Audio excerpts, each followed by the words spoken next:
আজকে আমি রান্না করব বড় সিলভার কাপের মাছ দিয়ে স্বাদের লাউ আর আটা ভাজিয়ে। আটা কাকে বলে জানেন? আমার কলা গাছের ভিতরে যে সাদা অংশ থাকে ওইটাকে আমরা আটা বলি। আপনারা কি বলেন আমি জানি না, কিন্তু আমরা আটা বলি। সো হ্যালো এভরিওয়ান, আসসালামু আলাইকুম। সবাই কেমন আছেন? আশা করি সবাই ভালো আছেন। আমিও আল্লাহর রহমতে ভালো আছি, আপনাদের দোয়ায়। তো আজকে চলে আসলাম ছোট্ট একটা রান্নার ভিডিও নিয়ে আপনাদের সাথে শেয়ার করার জন্য। অবশ্যই পাশে থাকেন, আসেন। তো আমি ঝোলের জন্য মাছটাকে ম্যারিনেট করে রাখছিলাম আগে থেকেই লবণ হলুদ দিয়ে। তো সেই মাছটাকে আমি সুন্দর করে ভেজে নিলাম, বেশি কড়া করে ভাজি নাই, কারণ ঝোলে বেশি কড়া করে মাছ দিলে ভালো লাগে না। তো মাছটাকে ভেজে আমি তুলে নিলাম। এখন আমি আটা ভাজির জন্য পেঁয়াজ কুচি আর কাঁচামরিচ কেটে রাখছিলাম, সেগুলো দিয়ে দিলাম। আর আটাটাকে এখন আমি দিয়ে দেব। আটাটা ঠিক আমি আলু ভাজি, শাক ভাজি আমরা যেভাবে করি ঠিক সেভাবেই ভাজি করে নিব। আর এখানে অল্প লবণ আর অল্প হলুদ অ্যাড করব, কারণ আমি আটাটাকে নষ্ট হয়ে যাওয়ার ভয়ে গতকাল রাতেই আমি ঝুরি ঝুরি করে কেটে ভাপিয়ে নিয়েছিলাম হালকা লবণ আর হলুদ দিয়ে। পানি ঝরে নিয়ে আমি বক্সে করে রাখছিলাম। আর ওইভাবে আপনারা ফ্রিজিং করে নর্মালে যদি রাখতে চান তাহলে আপনারা 3-4 দিন রাখতে পারবেন, কোনো প্রবলেম হবে না। ট্রাই করে দেখবেন। তবে আটা ভাজিটা কিন্তু অনেক মজার, আপনারা খেয়ে দেখবেন। আটা কিন্তু ঝোলও খাই, আমি ঝোলও একদিন আপনাদেরকে রান্না করে ট্রাই করে দেখাবো আর কি। তো এইদিকে আমি আটা ভাজিটা রান্না করে নিব ঠিক যতক্ষণ না পানিটাকে শুকিয়ে না যায়, কারণ আটাতে পানি থাকলে ভাজি ভালো লাগবে না।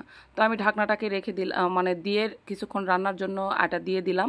আর এইদিকে আমি ঝোলের জন্য পেঁয়াজ সুন্দর করে লাল লাল করে ভেজে নিয়ে আমি হালকা একটু পানি অ্যাড করে দিয়েছি। পানি অ্যাডটা এই জন্য করলাম, কারণ পানি অ্যাড না করে মশলা যদি দেই তাহলে মশলা পুড়ে যাওয়ার সম্ভাবনা থাকে।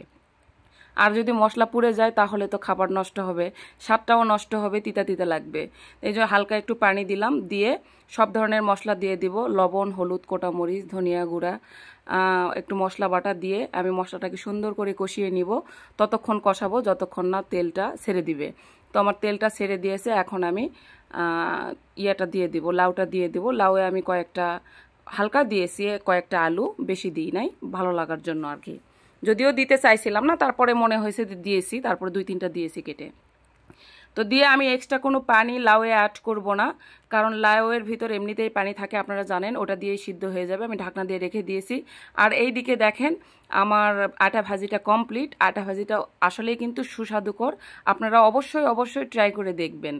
তো আটা ভাজি শেষ, আমি এই দিকে লাউটাকে কষিয়ে নিব সুন্দর করে, ঢাকনা দিয়ে কিছুক্ষণ পরপর কষাবো যতক্ষণ না পানি শুকাবে। পানি শুকিয়ে তেলটা ছেড়ে দিলে আমি ঝোলের পানিটা অ্যাড করে দিব। তো এইদিকে আমি ঝোলের পানিটা অ্যাড করে দিচ্ছি, কারণ বেশি দিব না, কারণ আমার এইদিকে আলু আর লাউ সিদ্ধ হয়ে গেছে। যতটুকু ঝোল রাখবো আমি ততটুকুই পানি দিব।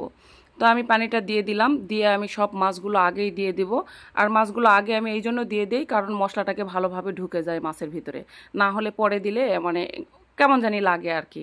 তো আজকের ভিডিওটা এই পর্যন্তই। ভালো লাগলে অবশ্যই পাশে থাকবেন। আল্লাহ হাফেজ।